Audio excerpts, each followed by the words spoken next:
iyadoo guud ahaanba gobolada dalka Soomaaliya uu ka curtay roobka dayrta ayaa goobaha uu sida weyn ugu da'ay waxaa ka mid ah magaalada Dhuusamareeb ee caasimadda dawlad goboleedka Galmudug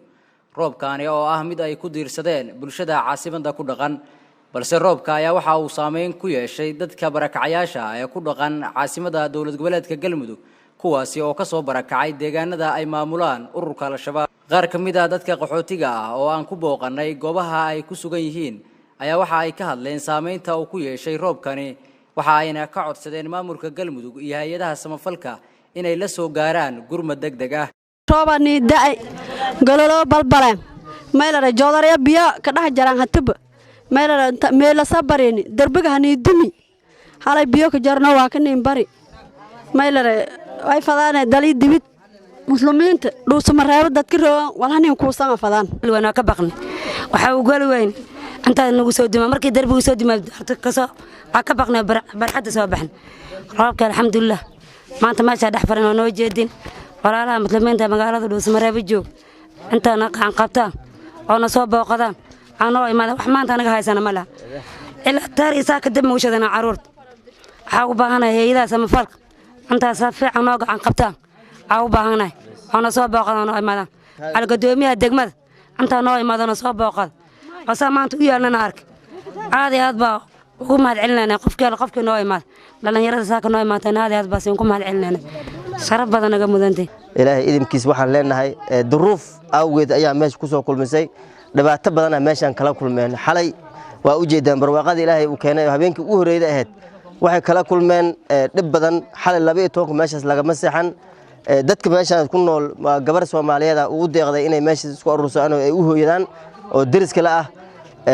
gabadhiis ilaahay ka abaal mariyay dadkaas ayada soo dhaweeyay dad deegaanka ka mid tahay gabadhaas ee gurigeeda hadda darbigan iyo labadan qol hadda aanay muuqata u jeedaan oo intaas oo makhluuq ah ee xalay ku hooyadeen intan qoys tiradooda gaarayso way meeshan ay ku nool yihiin wax ay dhaqaalaha haystaan lama arka marka waxaan leenahay maamulka degmada maamulka gobolka kulligood hay'adaha samafalka ka shaqeeya deegaanadan Galmudug gaar ahaan magaalada madaxda ee Dhuusamareeb waxaan leenahay waa dadkan dad masaakiina waa qaxooti waa ADBs meeshaas ay ku nool yihiin baahida haysta ilaahay baa xalay dabkooda lama shidin intaas oo caruur ah meesha ku nool intaas oo maamooyin ah intaas oo shabaab ah intaas oo maarta masaakiina meesha ku nool oo dhibaatadaas xalay u qabsatay hadii kulli waa dareemaysan naftaada oo kale ka soo qaad dhibaatadaas naftaada oo kale waxay ku dhacday ku soo qaad waa hooyooyinkiina hooyooyin la mid ah ilmihiina ilmo la mid ah ilmo Soomaaliyeed way mas'uuliyadda kuwa idin ka saarneed way mas'uuliyadda ku ka saarneed idin ka mid tahay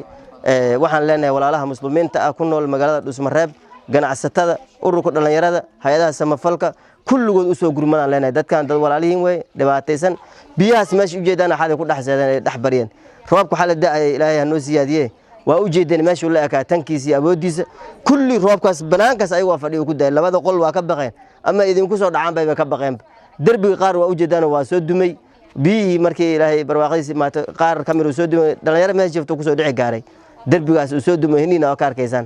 marka aad iyo aad u mahadsantiin walaalaha injiraatiin idaacadaas noo soo gurmatay dhalinyaradaas noo soo gurmatay oo hadda inay walaalaha muslimiinta ay tusaan maamulka degmada ay noo gaarsiiyaan oo hay'adaha noo gaarsiiyaan isku soo tacluujiye aad iyo aad kaga mahad celinayna imaatinkan dadkan barakacayaasha ah oo aan haysanin meel ay ka galaan dhaxanta iyo qorraxda ayaa waxa ay ka dhowr sugayaan jawaabta uu maamulka Galmudug iyo hay'adaha samafalku ay ka baxshaan codsigooda